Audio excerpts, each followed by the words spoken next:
Hey, what's up? It's Matt in Japan. Welcome back to my channel. And today we're going to look at Transformers Kingdom War for Cybertron Trilogy Deluxe Class Ractonite. Now, this guy is a fossilizer, much like Paleotrex was. So let's take a look at him up close and personal here.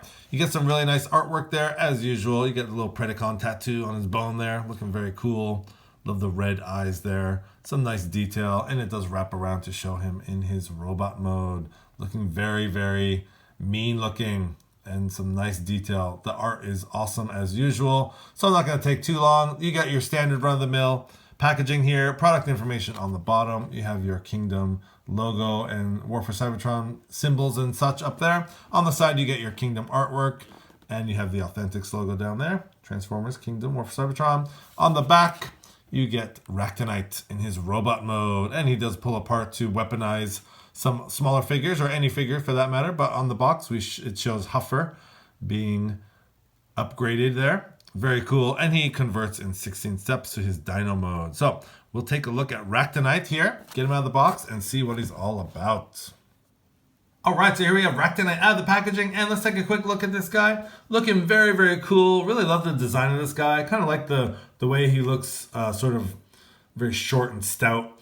Almost reminds me of almost like a rhino or like a little elephant or something. But very cool. Love the detail on here. Love the white plastic with the dark gray wash over it. Just looks very, very old, like he was just dug up or something. But very, very cool. Very effective look with this guy.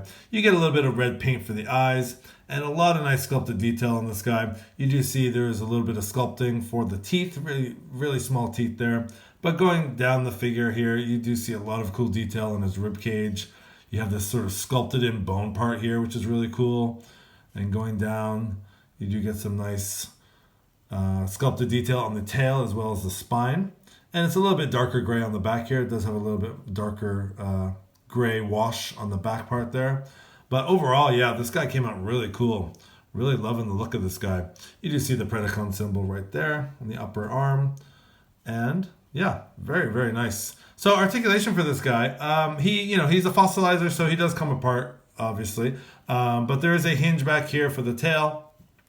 Very small movement here on the tail. And there's another hinge right here, so you can kind of hinge up the tail and down like that. And of course, this part comes off. And then on the back leg, it actually can go out this far. Actually has a lot of range of motion on the back leg here. And then it does have a knee bend for the back leg as well. And then very interesting, it does have a sort of ankle rocker joint on the back there. So it gets a little bit of ankle movement there. On the front legs, again, there is a sort of reverse knee bend here.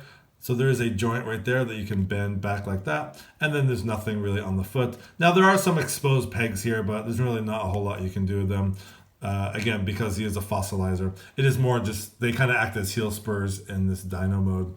Now the head is on, it just pops off and is on this little peg there. And so it can have a full 360 range of motion there. And it does have another joint that can go up and down. So you get some up and down movement side to side. Now the mouth does open and close, but just be careful. There is a peg that sticks out. So you kind of want to push that down inside this cavity here and then move it with the mouth so you don't see that exposed peg there. So it does open and close about that much. So very cool. So yeah, you got some nice articulation here in Dino mode. So let's get him back to a neutral position here. And let's bring in Paleotrex for a quick comparison. So let's get Paleotrex in the shot here. So there is Paleotrex, and there they are side by side. So because of the nature of Paleotrex's fossil mode, he is a lot taller than Ractonite, but very cool nonetheless. They look like a really cool pair there. And then taking out Paleotrex and bringing in Deluxe Class Huffer in his vehicle mode, just for a vehicle size comparison. There you go. You get Huffer next to Ractonite there. And later on, we'll armor up Huffer with Ractonite. See how that looks. But for now, let's take Huffer out, get this guy transformed into his bot mode, and see how that looks. Alright, so here we have Deluxe Class Ractonite all transformed into his bot mode. And let's take a look at that. And you can pretty much see where everything kind of fits together here. But first and foremost, let's take a look at the head sculpt.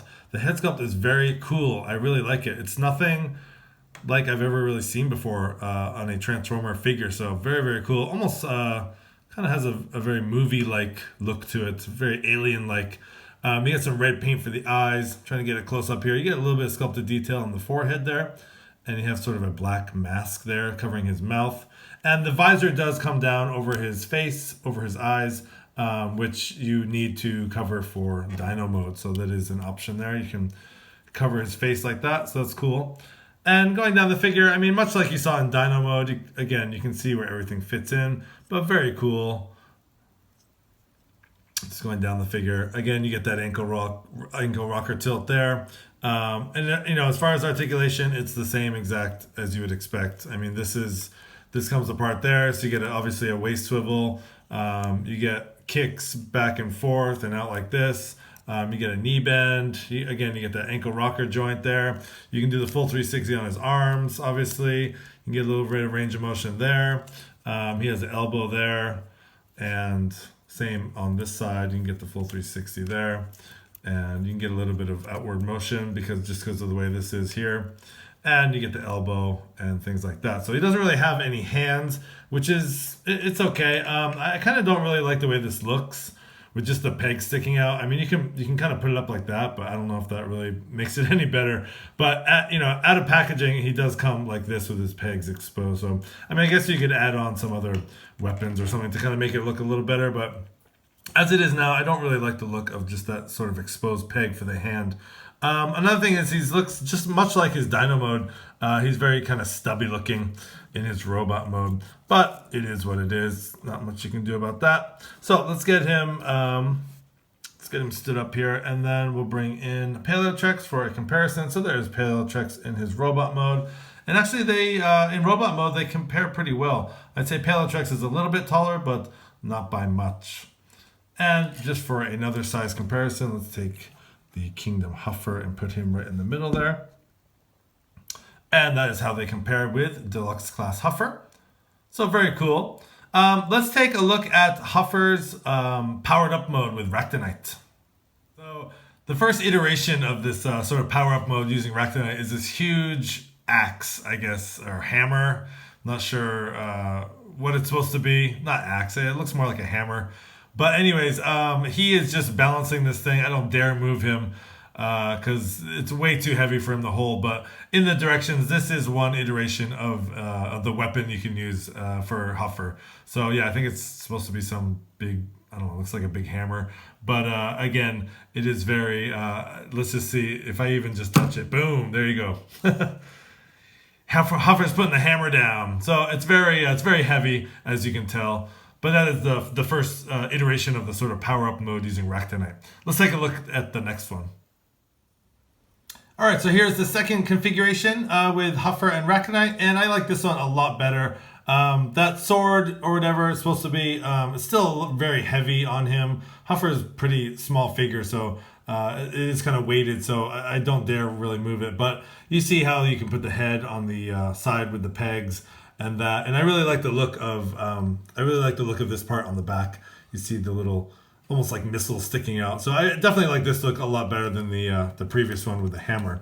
So there is one more configuration, and again, getting this guy to stand up is okay. There we go. Is very hard. So it's very heavy. Anyways, let's take a look at the last configuration with Ractonite. All right, so here we have the last configuration using Ractonite as a weaponizer, and I think I like this one the best. Very cool. I think the first one was my least favorite. Second one was cool, and this one is probably my favorite here. So one thing I did have trouble with, though, in the instructions, it does say to pull off the nose part of this. There's two horns here, and there's another horn that you're supposed to pull off the nose section. For the life of me, I could not get this thing off. I tried and tried. I tried to pry it off. I tried to bite it off, but I obviously didn't want to, ruin it. So I just left it on there. But as you can see in the directions, you take that off, and that is supposed to be up here. So it creates sort of a three-pronged look. As it is now, I don't have it up there. But technically, yeah, this little horn piece is supposed to go up there. But I think it looks fine without it. Kind of acts like a billy club or almost like a shield.